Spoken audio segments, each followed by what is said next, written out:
Hello and welcome to the National League Rugby Review Show, Round 18 highlights.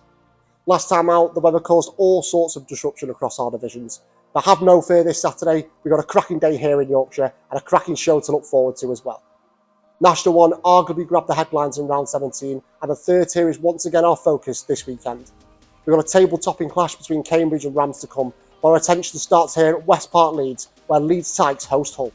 Both teams are currently the bottom two in the division, with Leeds Tykes 10 points from safety, while Hull, who are propping up the league, are a further 13 points behind their hosts. The Tykes' last triumph actually came against Hull back in October, while the Humber Side Club is still yet to register a victory this term. Surely only a win will do for both teams. So here we go then, the battle of the bottom two in National 1, Leeds Tykes against Hull. Both sides desperate to get a win heading into February, and it's Hull who take the ball immediately. Leeds Tykes continuing their decent start here at West Park Leeds with Dennis piercing a hole in the Hull defence. Okafor, lovely offload from the big man, and here's Grayson Maguire, lovely step from Maguire, the perfect start for Tykes. And the conversion is good as well, 7-0 to John Collard's boys. And Leeds coming forward again, and Tom Williams looking to pick up the pieces for the home side. He does really well. Williams looks like he's going to go alone here. No, he doesn't. Good defending from Hull to stop him, but Matt Burke trucking up really nicely for Leeds Tykes. The ball is switched out to the right-hand side, and here's Kieran Davis. Lovely step inside from Davis. Davis all alone does score. Brilliant try from Leeds Tykes. No problem again from the T. 14-0 inside 10 minutes. After being blown away by the hosts in the opening 10 minutes, it went from bad to worse for Hull, as Will Hall was sent to the sin bin and Leeds Tykes duly punished the visitors as Rhys Williams rumbled over the 17-0. And once again, Leeds Tykes find themselves in the Hull 22, and here's Tom Williams. Tom Williams, is this the bonus point score? It is the bonus point score. And no problem from the tee yet again for Leeds Tykes, who are flying here.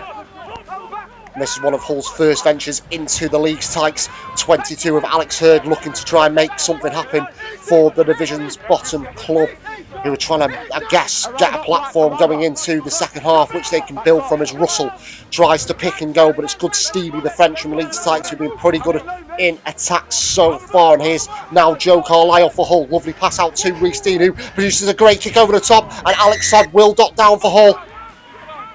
Any hopes of a Hull recovery after half-time were immediately dented as Tom Williams grabbed his second to keep Leeds Tykes in the ascendancy. The away side did try to put some pressure on the host, but as soon as Leeds Tykes repelled it, they punished Hull, as this try from Jacob Mounsey, after 65 minutes, made it 36-5 to the home side. Well, you've got to say, Mike Humanga will be pretty pleased with the grit and determination his Hull side have shown in the second half, despite not getting the rewards they may feel they deserve. And Truman now flings it out to Johnson, and Johnson makes a break through the Leeds defence, and it's going to be Johnson all on his own, and Johnson will score a consolation try for the visitors. It'll be Rhys Dean with the conversion, but it's Leeds Tykes who pick up the precious 5 points. I was very pleased that we kicked in second half. We've been playing very well first half, but for the life of me, I can't fathom out why our second half performances have been such. So that was pleasing to get across the line. And I think we got our just rewards, 5-6 tries in the end. So all in all, a pleasing day. Credit to Hull, they were fine battlers. It's very passionate up here, Yorkshire, isn't it? Humber coming across. So I'm pleased, but we still got to look where we are, and we've got to build and build and build. Winning is always important, but when we analyse it, the process that went in today, and how we were clinical of converting our opportunities. That's the most pleasing thing. Not the scoreboard. Yes, it's important, but our ability to convert opportunities, because that's what gives gives our team confidence. From the bottom of National 1, right to the summit now. And league leaders Sale FC, who suffered a setback against title rivals Cambridge last time out, were looking to bounce back at the first attempt when they hosted 5th place Cinderford. Producing an instant response was top of Sale FC's agenda, and they got to work straight away as Tom Walsh darted over to get the Northwest outfit off to the perfect start.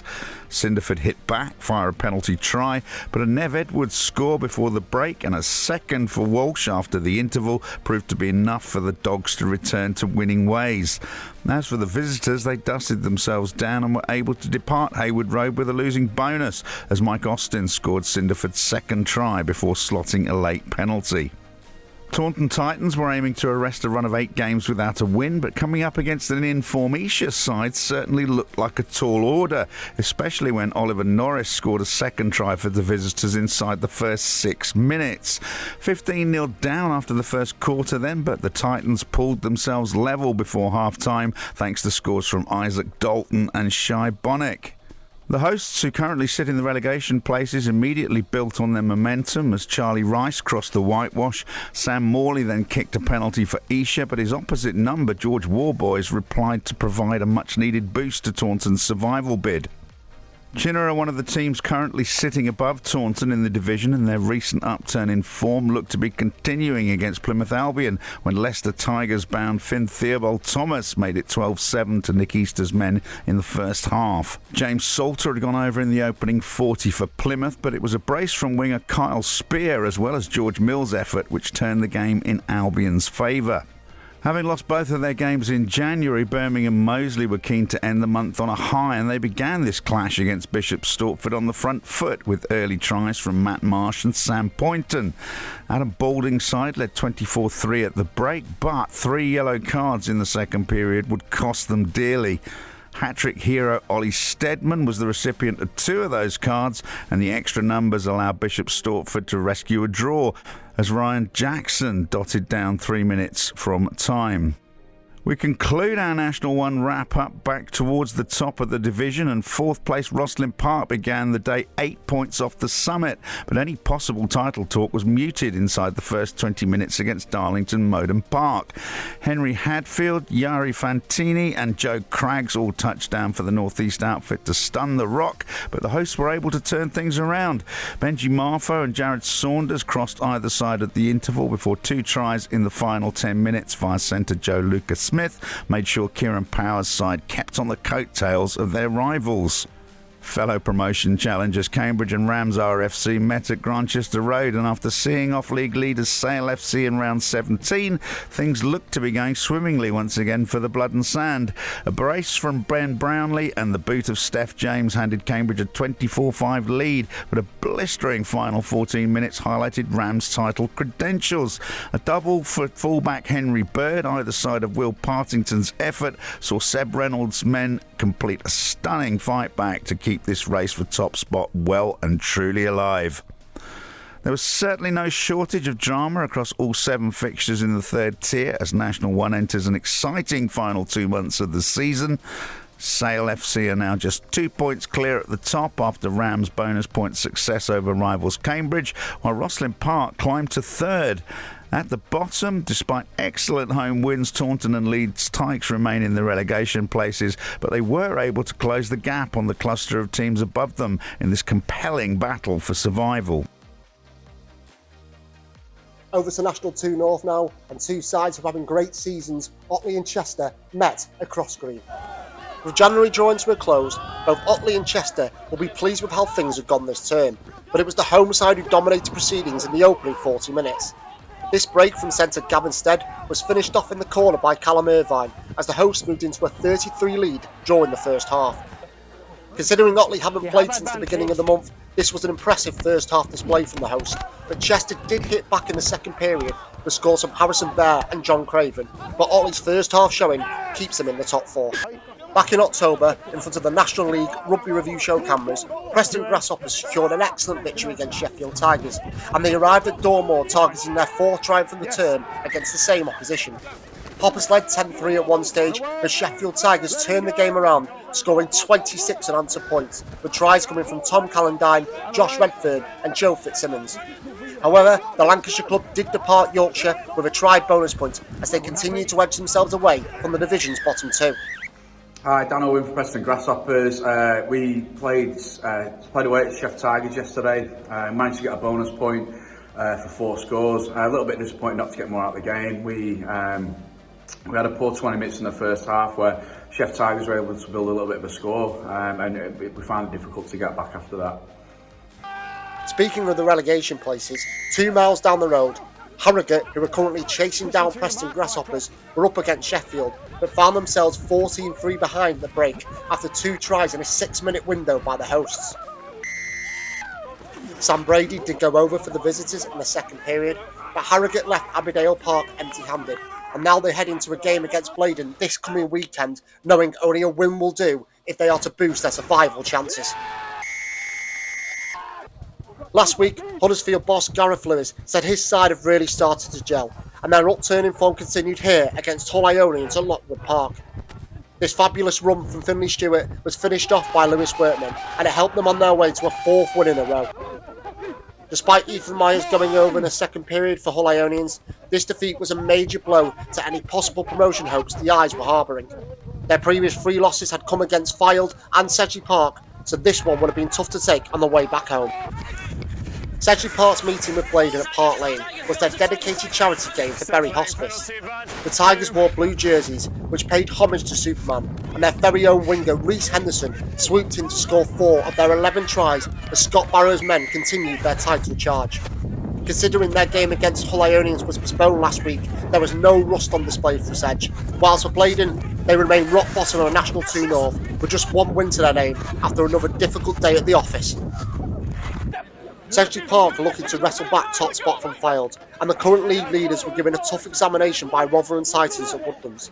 A brace from Jordan Dorrington helped the host edge a tight first half, and Connor Wilkinson's try in the second period proved to be enough for Chris Breers and Alex Loney's side. This was a 3rd away game on the spin for Rotherham Titans, and Callum Buston added to Charlie Capp's earlier score as Gary Pearce's side departed Lancashire with a losing bonus point. And a mid-table battle which went right to the wire. Simon Borrell's first half effort had helped Wharfdale into a 13-7 lead, but Tynedale hit back in the second 40. Lewis Franklin doubled his tally for the afternoon before power proved to be the difference for time. Chris Wearmouth stepped up to the plate as his converted try clinched a win for the North East outfit 10 minutes from time. 4 straight home victories for time heading into February. Home comforts was certainly a plus point in National 2 North, as none of the away teams tasted success on their travels in round 18. With Fylde and Sedgley Park picking up 5 points, Hull Ionians' loss to Huddersfield leaves them playing catch-up, while 4th place Otley remain in a decent position with 2 games in hand in the top half. Preston's bonus point means they nudge themselves slightly further away from the bottom 2, with Harrogate and Blaydon colliding at Rudding Lane this coming Saturday. We begin our National 2 East wrap-up in the capital, where promotion-chasing Barnes host a North Walsham side who will be continuing to look to move away from danger. If Barnes want to stay amongst the frontrunners in National 2 East, this display against North Walsham went some way to showing they can do it. Giles Bromley-Martin scored the first of 6 Barnes tries, and despite James Riley keeping North Walsham in touch, the home side were able to take the game away from their visitors, with Alexander March grabbing a second score after half-time. League leaders Blackheath had to play some of their best rugby of the season to beat Old Albanian. It included this stunning line break from Freddie Owen, setting up Nicholas Foster. An accidental trip and penalty try was followed by an Elliot McFun score for OAs, meaning that the deficit was only 5 points at the break. Blackheath tightened their defence in the second half and added 2 more scores via Marcus Bircham and James Catt to leave the club still in control at the summit. 30 miles southwest, Tobermory McRae was putting on a scoring clinic.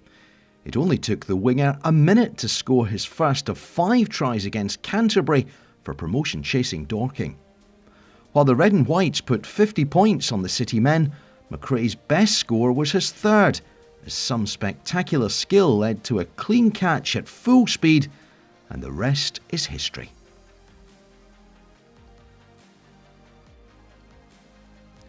In this key battle towards the bottom, Sevenoaks blasted out to a 12-point lead against Rochford Hundred, thanks to a double score from Matthew Holmes.